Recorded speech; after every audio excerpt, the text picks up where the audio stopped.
자, 오늘 함께 나누실 하나님의 말씀은 요나서 3장 1절부터 10절까지의 말씀입니다.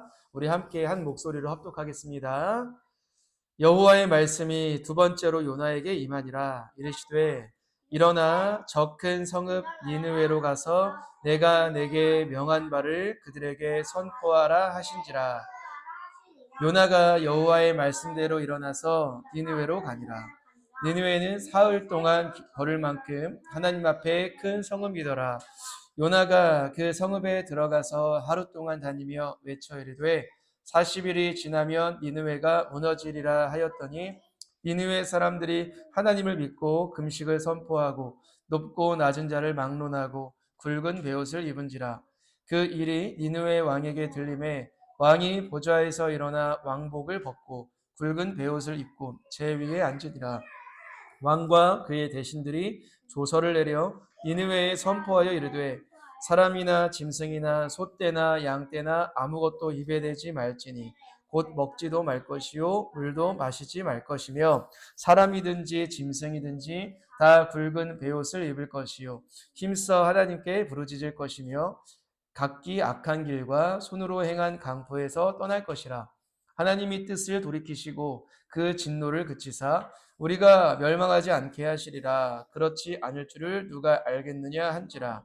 하나님이 그들이 행한 것 곧 그 악한 길에서 돌이켜 떠난 것을 보시고 하나님이 뜻을 돌이키사 그들에게 내리리라고 말씀하신 재앙을 내리지 아니하시니라. 아멘. 자, 오늘 말씀의 제목은 요나보다 더 큰 이입니다.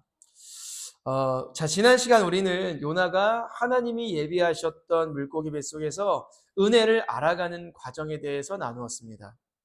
자신의 원수들에게 은혜를 베푸시는 하나님을 이해하지 못한 채 끝까지 도망가려 했던 요나는 결국 물고기에게 먹히고 나서야 낮아지고 겸손해지는 마음이 생겼습니다.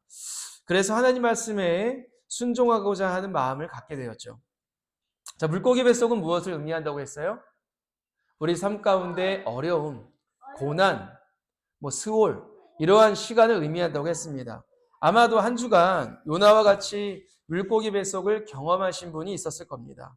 오해도 받고 또 사람들 간의 갈등도 생기고 마음 가운데 어려움이 생겨서 너무나 답답하고 힘겨운 순간이 있었을지 모르지만 그때가 어떤 순간이라고 말씀드렸어요? 그때야말로 우리가 정말 하나님의 은혜를 알아갈 수 있는 시간이라고 말씀을 드렸습니다.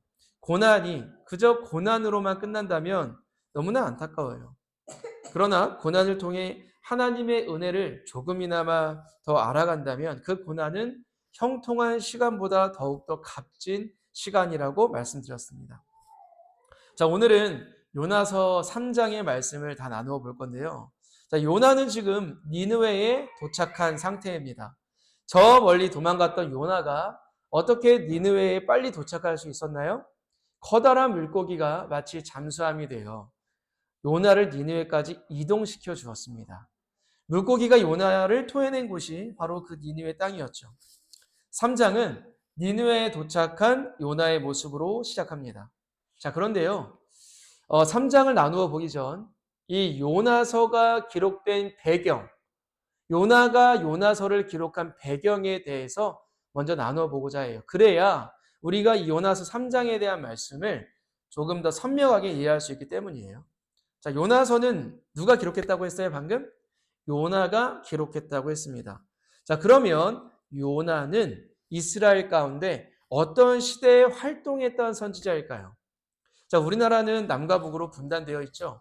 마찬가지로 이스라엘도 솔로몬의 죄악으로 인해서 북이스라엘, 북왕국 이스라엘과 남왕국 유다로 분단되었던 적이 있었습니다. 이 요나는 이 분단되었던 상태에서 활동했던 선지자였고요. 북왕국 이스라엘에서 공무원처럼 나라의 녹을 받으며 활동했던 선지자였습니다. 자, 북왕국 이스라엘은요, 사실 하나님께 극도로 불순종했던 나라이기도 했어요.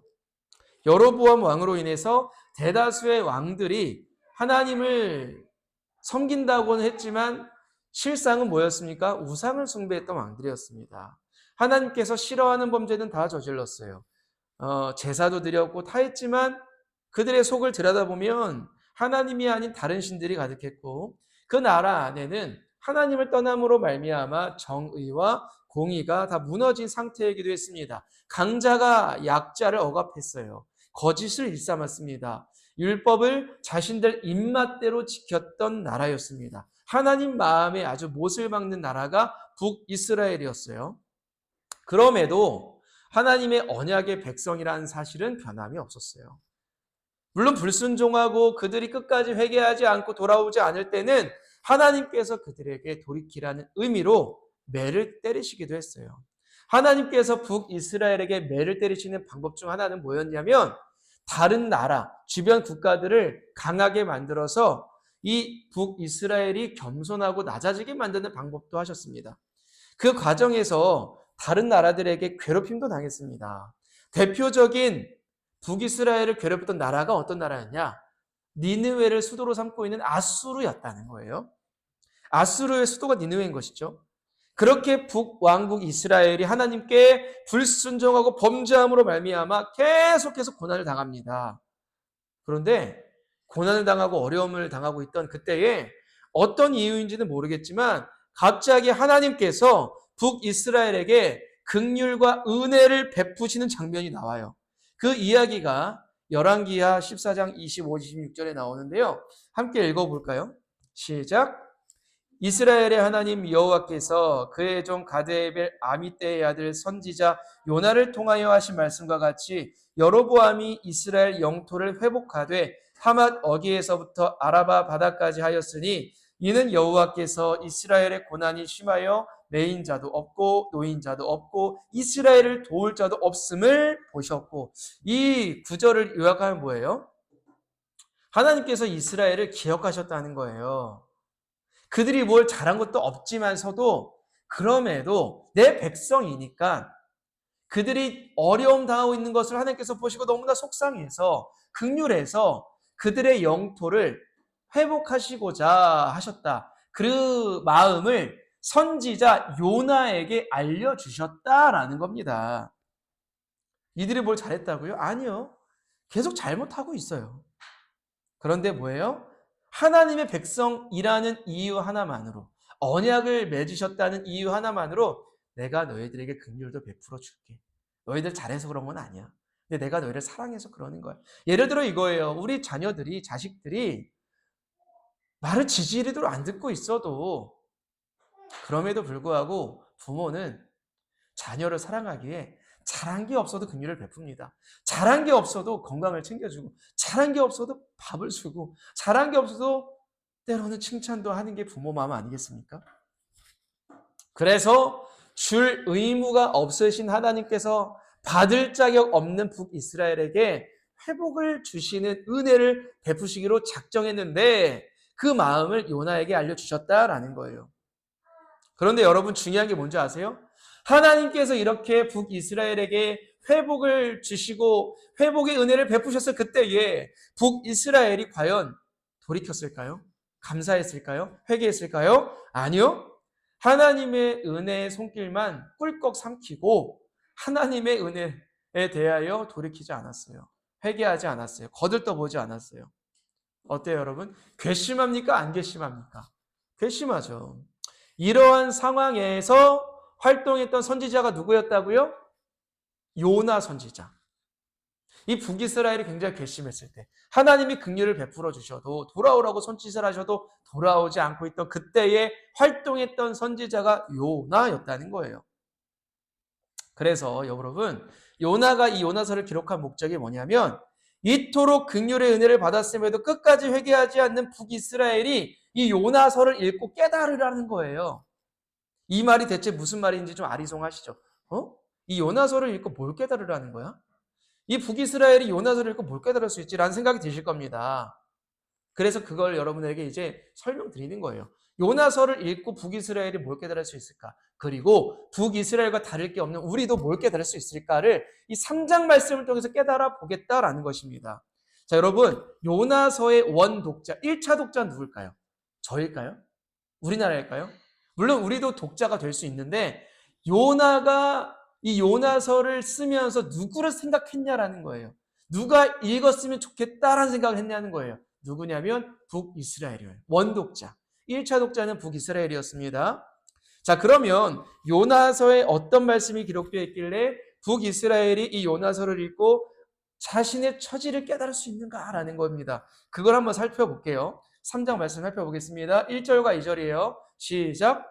여호와의 말씀이 두 번째로 요나에게 임하니라. 이르시되 일어나 적근 성읍 니느웨로 가서 내가 내게 명한 바를 그들에게 선포하라 하신지라. 아멘. 하나님께서 니느웨에 도착한 요나에게 다시 한번 명령하십니다. 요나야, 내가 지난번에 너에게 명령한 것처럼 니느웨로 가서 그들의 죄가 심히 악함을 전해라. 자, 하나님께서 니느웨에게 경고하시려고 하는 이유가 뭐였어요? 멸망시키려는 것이 아니라 그들에게 회개의 기회를 주셔서 멸망의 진노를 거두시기 위함이라고 했습니다. 그런데 저는 이 부분에서 요나를 포기하지 않으시고 다시 한번 기회를 주신 하나님이 참 대단하시다라는 생각이 들었어요. 여러분, 이 요나의 때에 고대 종교에 대한 글을 보면 이러한 신이 없어요. 불순종은 말이 안 돼요.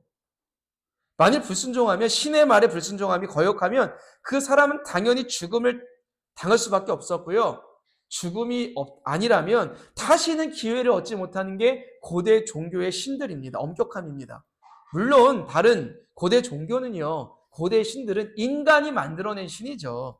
그런데 참신, 하나님은 불순종했던 요나에게 끝까지 기회를 주신다는 거예요.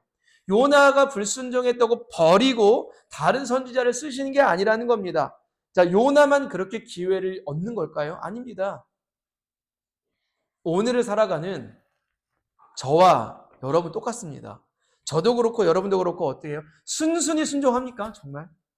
순순히 하나님의 말씀을 듣습니까? 아니요. 돌고 돌고 또 돌아서 여러 가지 풍랑을 겪고 마음이 낮아지고 겸손해지고 나서야 하나님 말씀에 순종하는 게 저와 여러분들 아닙니까?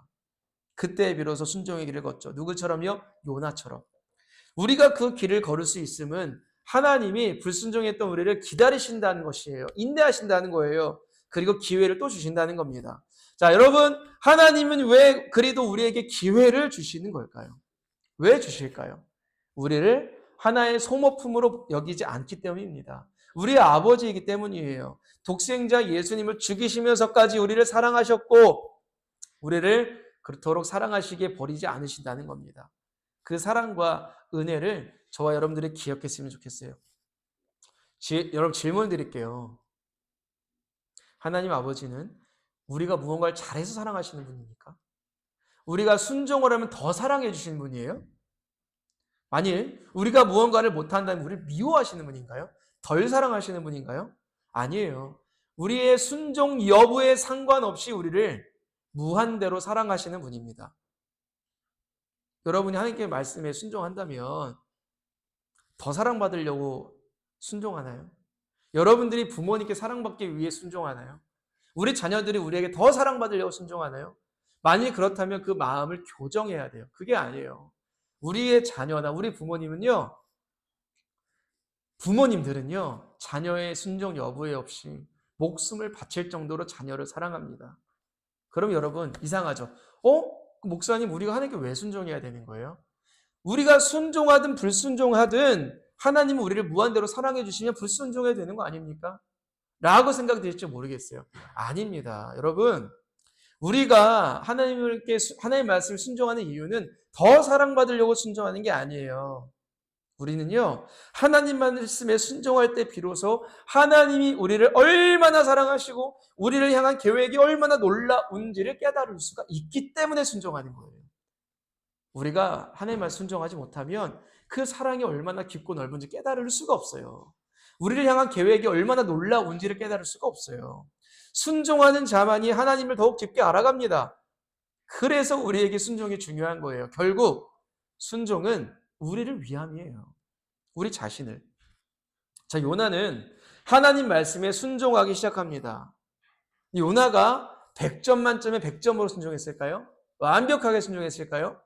3장 말씀을 보시면 애매하게 순종합니다. 이게 순종이야 아니야 라는 생각이 들 정도로 애매모호하게 순종해요. 어떤 부분이 애매한지 한번 찾아보시기 바랍니다. 3절과 4절 말씀 읽어볼게요. 시작. 요나가 여호와의 말씀대로 일어나서 니느웨로 가니라. 니느웨는 사흘 동안 걸을 만큼 하나님 앞에 큰 성읍이더라. 요나가 그 성읍에 들어가서 하루 동안 다니며 외쳐 이르되 40일이 지나면 니느웨가 무너지리라 하였더니. 여러분 뭐라고 써 있어요? 니느웨는 굉장히 커다란 성읍이었대요. 커다란 도시였대요. 자, 니느웨를 다 돌려면 며칠이 걸린다고요? 3일. 3일이 꼬박 걸리는 곳이 니느웨입니다. 그러면 생각해 보세요. 요나가 적어도 며칠 동안 돌아다녀야 니느웨 사람들에게 그 회개의 메시지를 전할 수 있겠습니까? 적어도 3일이나 5일, 길게는 일주일 동안 방방곡곡 전해야 되는 거예요. 그래야 그들에게 하나님의 회개의 메시지를 전할 수 있습니다. 그런데 여러분, 요나는 며칠 동안 전했다고 합니까? 며칠 동안? 하루 동안 전했대요. 3일 동안 돌아다녀야 될 도시에서 하루 동안만 돌아다니며 하나님의 메시지를 전했다는 겁니다. 그러면 여러분, 하나님의 말씀을 못 들은 니느웨 백성들이 훨씬 더 많았다는 거예요. 마치 하나님께서 저에게 말씀하시는 거예요. 남빈아, 너 대한민국 땅에 가서 내 말씀을 다 전해라. 방방곡곡 전해라라고 하나님께서 말씀하셨는데 저는 그냥 경기도에만 와서 말씀을 전하고 끝내버리는 겁니다. 이게 완전한 순종입니까? 아니죠. 애매한 순종이라고 할 수 있습니다. 그리고 여러분, 요나가 회개 메시지를 전하기는 전하는데 애절한 마음으로 막 구구절절 전한 게 아니에요. 딱 5마디만 전합니다. 어떻게 전해요? 40일이 지나면 니느웨가 무너진다. 이게 끝이에요. 40일이 지나면 니느웨가 무너진다. 이게 끝이에요. 이것만 전하고 끝내버립니다. 이게 뭡니까, 여러분? 예수님이 이 땅에 오셨을 때 얼마나 애절한 마음으로 한 번 설교하면 몇 시간 동안 복음을 전하셨습니까? 사도 바울을 비롯한 여러 사도들은 어땠어요? 피를 토하며 정말 죽을 고비를 겪으며 목숨을 건 마음으로 군중들에게, 회중들에게 회개의 복음 전하지 않았습니까? 그런데 당대 선지자라는 자는 요나는 딱 5마디 전하고 끝내버리는 겁니다. 아마도 요나는 이런 말씀으로 전했을 것 같아요. 40일이 지나면 제발 니느웨야 무너져라. 무너질지어다. 이러한 마음으로 전했던 것 같습니다. 제가 요나보다 뛰어난 자는 아닐지라도 그럼에도 이건 너무했다라는 생각이 들지 않습니까? 아니 전할 거면 애절한 마음으로 구체적이고 설득적으로 전해야 되는 게 맞는데 요나는 그들이 회개하지 않기를 바라는 마음으로 전했다는 것 같아요. 이 정도 전하면 회개 안 하겠지? 내가 이렇게 무성의하게 전하면 회개 안 하겠지?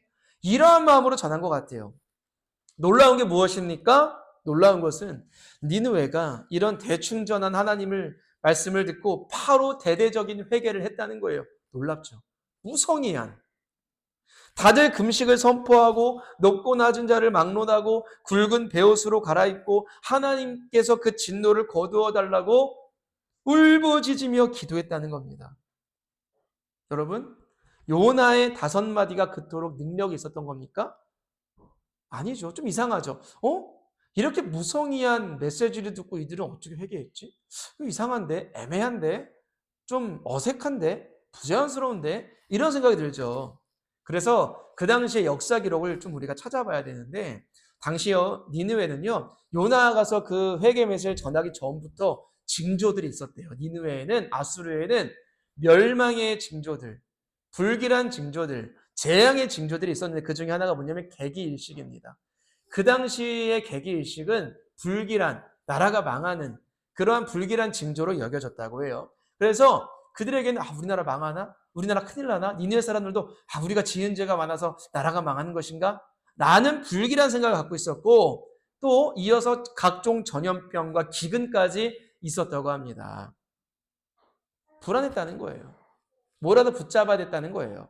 그래서 하나님을 믿지도 않던 니느웨 백성들은 요나의 메시지로만 회개했다기보다는 그 당시에 있었던 불길한 사회의 징조들로 인하여 두려움이 극에 달했기에 요나의 메시지가 마음에 확 꽂혔다는 거예요. 5마디가. 하나님은 당시 그들의 불길한 징조까지 사용하셔서 회개하기를 촉구하셨던 것이죠. 아마도 요나는 너무나 어이가 없었을 겁니다. 황당했을 거예요. 뭐지? 내가 이토록 무성의하게 회개 메시지를 전했는데 왜 이들은 그토록 성심성의껏 회개를 하지? 이게 말이 되나?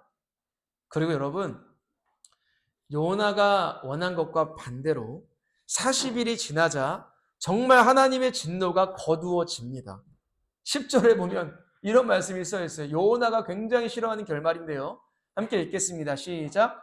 하나님이 그들이 행한 것, 곧 그 악한 길에서 돌이켜 떠난 것을 보시고 하나님이 뜻을 돌이키사 그들에게 내리리라고 말씀하신 재앙을 내리지 아니하시니라. 아멘. 요나는 니느웨가 멸망당하지 않는 것을 보며 40일 뒤에 참담한 마음을 갖습니다. 아니, 하나님 어떻게 진짜 이렇게 진노를 거두시지? 저 악한 자들에 대해서? 내 원수들에게 어떻게 이렇게 은혜를 베푸시지? 왜 이렇게 자비를 베푸시지? 굉장히 억울하고 답답하고 원망하는 마음을 품어요. 그래서 4장 1절에 3절 말씀을 보면 하나님께 막 원망하는 소리, 40일 이후에 막 원망하는 소리를 합니다. 함께 좀 길지만 읽어볼게요. 시작. 요나가 매우 싫어하고 성내며 여호와께 기도하여 이르되 여호와여 내가 고국에 있을 때에 이러하겠다고 말씀하지 아니하였나이까. 그러므로 내가 빨리 다시스로 도망하였사오니 주께서는 은혜로우시며 자비로우시며 노하기를 더디하시며 인애가 크시사 뜻을 돌이켜 재앙을 내리지 아니하시는 하나님이신 줄을 내가 알았음이니이다. 여호와여 원하건대 이제 내 생명을 거두어 주소서. 사는 것보다 죽는 것이 내게 나음이니라 하니. 여러분, 이 길고 긴 구절을 요약하면 이거예요. 하나님, 내가 이럴 줄 알았습니다. 내가 이렇게 메시지를 전하면 그들이 회개하면 하나님이 또 용서하실 줄 내가 알았어요. 그래서 내가 안 간다고 했잖아요. 용서하실 줄 알고 내가 도망간 거 아닙니까? 저들이 용서를 받는 것을 보는 것보다 차라리 내가 죽는 게 낫겠습니다. 이런 말이에요. 이런 말. 여러분, 요나의 모습이 어떻습니까? 그 고대의 종교엔 이런 게 말이 안 돼요. 고대의 신들에게 나가 상변하는 선지자가 있다는 건 말이 안 됩니다. 근데 요나는 이렇게 하나님을 향하여 항변하고 원망하고 불평한 소리를 내뱉고 있습니다. 그럼에도 불구하고 하나님이 요나를 품어주시고 설득하시고 사랑으로 다듬어 가시죠. 요나의 모습이 어떻습니까? 참 선지자로서의 자격이 없어 보이지 않습니까? 순종도 제대로 안 해. 애매하게 순종해. 타인에게 베푸시는 하나님의 은혜를 보며 한탄하는 모습도 보여요. 요나의 모습이 어떻습니까? 참 희한하죠. 부족해 보이지 않습니까? 그런데 여러분, 이러한 부끄러운 자신의 모습을 누가 기록했어요? 요나가 그대로 숨김없이 다 기록했다는 겁니다. 저는 이 지점에서 요나가 대단하다는 거예요. 포장하지 않아요. 치부를 다 드러냅니다. 하나님께 불순종한 선지자, 이게 굉장히 부끄러운 거 아닙니까? 자, 순종한 모습이 굉장히 멋진 거 아닙니까? 이 요나는 가감없이 다 기록했다는 거예요. 누구에게 이 치부를 드러낸 거예요? 자신의 조국, 북이스라엘 백성들에게 다 치부를 드러내며 그들이 회개하기를 원했다는 거예요. 그들이 무언가를 깨닫기를 원했다는 거예요. 여러분, 뭘 깨닫기 원했을까요? 이제 그 결론을 맺고 끝내려고 합니다. 당시 북이스라엘에서 활동했던 능력의 선지자들이 많았어요. 북이스라엘에게 회개를 강력하게 촉구하며 하나님께 완벽하게 순종했던 A급 선지자들이 많았는데 대표적인 선지자가 누군지 아십니까? 요나의 시대 때 동시에 동일하게 활동했던 선지자, 대표적인 선지자 두 명은 누군지 아십니까? 호세아와 아모스입니다. 호세아와 아모스. 호세아를 아십니까? 아모스를 아십니까? 이 호세아와 아모스는 나라에서 월급 받던 공무원 선지자가 아닙니다. 정말 죽으면 죽으리라의 심정으로 하나님만 사랑하고 하나님만 알고 있던, 쉽게 말하면 하나님의 오른팔로 활동했던 대단한 능력의 선지자들이었습니다. 이러한 선지자들은요, 북이스라엘, 자신의 조국 북이스라엘을 향하여 강력하게 하나님의 말씀을 전하고 회개를 전했던 회개 메시지를 전했던 자들입니다. 정의와 공의의 회복을 위하여 그리고 우상을 버리고 하나님께 돌아오게 하기 위하여 목숨 걸고 복음을 조국 이스라엘 백성들에게 전했던 호세와 아모스였어요. 그런데 하나님께 선택받은 북이스라엘 백성들은요, 이런 능력의 선지자들이 있었음에도 불구하고 회개할 생각이 전혀 없습니다. 돌이킬 마음도 없었습니다. 그런 능력의 선지자가 있었음에도 불구하고 하나님께서 능력의 선지자들을 그들에게 붙이셨음에도 불구하고 그들을 깨닫지 못하고 회개하지 않았습니다. 반면에 저 니느웨는요, 당시 선지자 축에도 못 끼는 하나님께 제대로 순종하지도 않던 요나의 5마디만 듣고도 회개했다는 거예요. 요나는 호세아와 아모스에 비하면 무명한 선지자예요. 능력도 없었어요. 그런데 저 니느웨는 그 요나 선지자의 5마디 듣고 살짝 전한 거 듣고 굵은 베옷을 입고 한탄하며 동물들까지도 같이 회개했다는 것입니다. 요나가 어떤 마음이었겠습니까? 저 호세아와 아모스 선지자를 붙이셨는데 북이스라엘을 회개하지도 않는데 나 같은 불순종하는 선지자의 말을 듣고 니네는 회개하는구나. 이거 정말 어찌하면 좋을까? 북이스라엘은 왜 이렇도록 영적으로 타락하고 방탕한 것일까? 이러한 마음으로 조국 이스라엘 백성들이 회개하게 말하는 마음으로 요나는 그렇게 찔리는 마음으로 요나서를 기록했다는 거예요. 여러분, 이 요나서가 오늘 우리에게 무엇을 말씀하고 있을까요? 이 시대는 어떤 시대입니까? 말씀의 홍수 시대라고 말합니다. 우리가 들고 있는 성경 말씀은 아주 선명하게 다 해석이 되어 있습니다. 그리고 예배를 드리기에 불편한 것들은 다 해소가 되어 있습니다. 예배를 위해서 아주 훌륭한 서비스가 다 제공되고 있습니다. 물론 이 공간은 여러 가지가 좀 부족하지만 대한민국의 대다수의 교회들은 예배를 아주 쾌적하게 드릴 수 있는 모든 것들이 완벽하죠. 찬양의 퀄리티는 말로도 할 수 없습니다. 음악이 아주 발달해져 있습니다. 좋은 신앙 서적들이 넘쳐납니다. 그런데 오늘날 그리스도인들의 영적인 상태는 어떻습니까? 모든 것이 완벽한데요. 호세와 아모스와 같은 출중한 목사님들도 있는데요. 어떻습니까? 하나님을 믿지 않던 니느웨가 즉시로 회개한 것처럼 영적인 민감성을 갖고 있습니까? 정말 그렇습니까? 아니면 반대로 북이스라엘처럼 말로는 우리는 하나님의 백성이요 자녀라고 말하지만 죄에서 돌이킬 생각은 하지 않고 우상을 숭배하며 오직 자신의 안위만을 생각하며 살고 있지는 않습니까? 여러분 어때요? 어떻습니까? 정말 하나님을 사랑하고 말씀을 사랑하고 내게 주신 하나님의 사명을 다하고 있습니까? 주님 말씀에 순종하는 싸움을 싸워가고 있습니까? 어떻습니까? 우리는 북이스라엘입니까? 아니면 즉시로 회개한 니느웨입니까? 진짜 중요한 것은 편안한 신앙생활을 할 수 있는 모든 것이 갖추어지는 조건이 아니라는 거예요. 아니에요.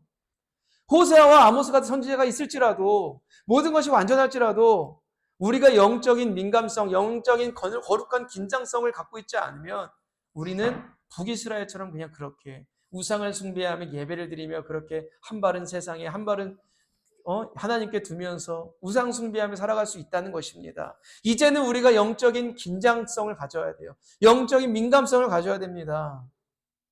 누가복음 11장 32절은 이렇게 말씀합니다. 마지막 말씀인데 함께 읽겠습니다. 시작. 심판 때에 니느웨 사람들이 일어나 이 세대 사람을 정죄하리니 이는 그들이 요나의 전도를 듣고 회개하였음이거니와 요나보다 더 큰 이가 여기 있느니라. 이게 무슨 말입니까? 마지막 날 예수님이 다시 오실 그날 니느웨 사람들이 이렇게 말할 거라는 거예요. 야, 우리도 요나의 저 성의 없는 메시지 듣고 회개했는데 너희는 예수님 말씀 듣고 회개도 안 했냐? 이 좋은 성경책 말씀이 있었는데 그 훌륭한 목사님들이 있었음에도 회개하지 않고 살았냐? 우리 보고도 부끄럽지도 않냐? 라고 니느웨 사람들이 질책을 할 거라는 겁니다. 여러분, 우리에게도 주님이 진짜로 살아서 역사하고 계십니다. 말씀을 주셨고 말씀대로 우리 가운데 역사하고 계십니다. 그럼에도 우리가 일어나지 않고 회개하지 않고 순종하지 않고 제자리에 머물러 있다면 그 옛날 니느웨 사람들 우리를 보고 손가락질할 거예요. 여러분, 이제는 우리가 제자리 걸음하지 않기를 원합니다. 제자리에 머물러 있지 않기를 원합니다. 정말 하나님 말씀에 순종하기 원합니다. 기도하기 원합니다. 말씀 붙들고 나아가기 원합니다. 말씀 듣고 씨름하기 원합니다. 성장하는 그리스도인, 성숙하는 그리스도인 되길 원합니다. 한 주간 그러한 자들이 되길 원해요. 또 한 주가 우리는 물고기 뱃속과 같은 여러 상황과 어려움이 있을 테지만 그 상황에서 부활하신 예수님을 붙들고 승리하기 원합니다. 죄에 굴복하지 않기 원합니다. 나약한 감정에 넘어지지 않기 원합니다. 사람과 상황에 무너지지 않기 원합니다. 이 말씀 듣고 순종하며 살아나며 승리하는 저와 여러분 되시기를 주님의 이름으로 축복합니다.